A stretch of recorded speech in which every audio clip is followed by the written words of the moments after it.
యెషయా గ్రంథము 60వ అధ్యాయము. నీకు వెలుగు వచ్చియున్నది, లెమ్ము, తేజరిల్లుము. యెహోవా మహిమ నీ మీద ఉదయించెను. చూడుము, భూమిని చీకటి కమ్ముచున్నది, కటిక చీకటి జనములను కమ్ముచున్నది. యెహోవా నీ మీద ఉదయించుచున్నాడు, ఆయన మహిమ నీ మీద కనబడుచున్నది. జనములు నీ వెలుగునకు వచ్చెదరు, రాజులు నీ ఉదయకాంతికి వచ్చెదరు. కన్నులెత్తి చుట్టూ చూడుము, వీరందరూ కూడుకొని నీ యొద్దకు వచ్చుచున్నారు. నీ కుమారులు దూరము నుండి వచ్చుచున్నారు, నీ కుమార్తెలు చంకనెత్తబడి వచ్చుచున్నారు. నీవు చూచి ప్రకాశింతువు, నీ గుండె కొట్టుకొనుచు ఉప్పొంగును. సముద్ర వ్యాపారము నీ వైపు త్రిప్పబడును, జనముల ఐశ్వర్యము నీ యొద్దకు వచ్చును. ఒంటెల సమూహము మిద్యాను, ఏయిఫాల లేత ఒంటెలను నీ దేశము మీద వ్యాపించును. వారందరూ షేబ నుండి వచ్చెదరు, బంగారమును ధూపద్రవ్యమును తీసుకొని వచ్చెదరు. యెహోవా స్తోత్రములను ప్రకటించెదరు. నీ కొరకు కేదారు గొర్రె మందలన్నీ కూడుకొనును. నెబాయోతు పొట్లేళ్ళు నీ పరిచర్యకు ఉపయోగములగును. అవి నా బలిపీఠము మీద అంగీకారములగును. నా శృంగార మందిరమును నేను శృంగారించెదను. మేఘము వలెను, ఎగయు గువ్వల వలెను గూళ్లకు ఎగసివచ్చు వీరెవరు? నీ దేవుడైన యెహోవా నామమును బట్టి ఆయన నిన్ను శృంగారించినందున, ఇశ్రాయేలు పరిశుద్ధ దేవుని నామమును బట్టి దూరము నుండి నీ కుమారులను తమ వెండి బంగారములను తీసుకొని వచ్చుటకు ద్వీపములు నా కొరకు కనిపెట్టుకొనుచున్నవి. తార్షిషు ఓడలు మొదట వచ్చుచున్నవి. అన్యులు నీ ప్రాకారములను కట్టుదురు, వారి రాజులు నీకు ఉపచారము చేయుదురు. ఏలయనగా నేను కోపపడి నిన్ను కొట్టి తిని గాని కటాక్షించి నీ మీద జాలిపడుచున్నాను.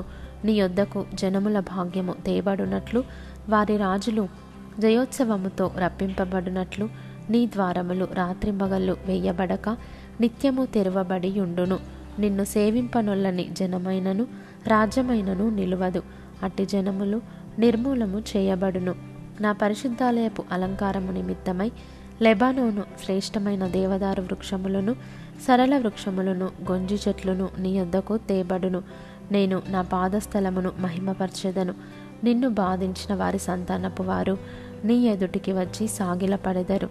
నిన్ను తృణీకరించిన వారందరూ వచ్చి నీ పాదముల మీద పడెదరు. యెహోవా పట్టణమనియు ఇశ్రాయేలు పరిశుద్ధ దేవుని సీయోననియు నీకు పేరు పెట్టెదరు. నీవు విసర్జింపబడుటను బట్టియు ద్వేషింపబడుటను బట్టియు ఎవడును నీ మార్గమున దాటిపోవుటలేదు. నిన్ను శాశ్వత శోభాతిశయముగాను బహుతరములకు సంతోష కారణముగాను చేసెదను. యెహోవానగు నేను నీ రక్షకుడననియు బహుపరాక్రమము గల యాకోబు దేవుడనగు నీ విమోచకుడననియు నీకు తెలియబడునట్లు నీవు జనముల పాలు కుడిచి రాజుల చంటి పాలు త్రాగెదవు. నేను ఇత్తడికి ప్రతిగా బంగారమును తెచ్చుచున్నాను, ఇనుమునకు ప్రతిగా వెండిని, కర్రకు ప్రతిగా ఇత్తడిని, రాళ్లకు ప్రతిగా ఇనుమును తెచ్చుచున్నాను. సమాధానమును నీకు అధికారులుగాను, నీతిని నీకు విచారణకర్తలుగాను నియమించుచున్నాను. ఇకను నీ దేశమున బలాత్కారమను మాట వినబడదు. నీ సరిహద్దులలో పాడు అను మాట గాని, నాశనము అను మాట గాని వినబడదు.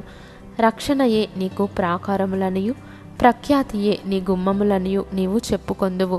ఇక మీదట పగలు సూర్యుని ప్రకాశము నీకు వెలుగుగా ఉండదు.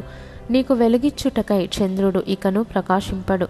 యెహోవాయే నీకు నిత్యమైన వెలుగవును. నీ దేవుడు నీకు భూషణముగా ఉండును. నీ సూర్యుడికను అస్తమింపడు, నీ చంద్రుడు క్షీణింపడు. యెహోవాయే నీకు నిత్యమైన వెలుగుగా ఉండును. నీ దుఃఖదినములు సమాప్తములగును. నీ జనులందరూ నీతిమంతులై ఉందురు.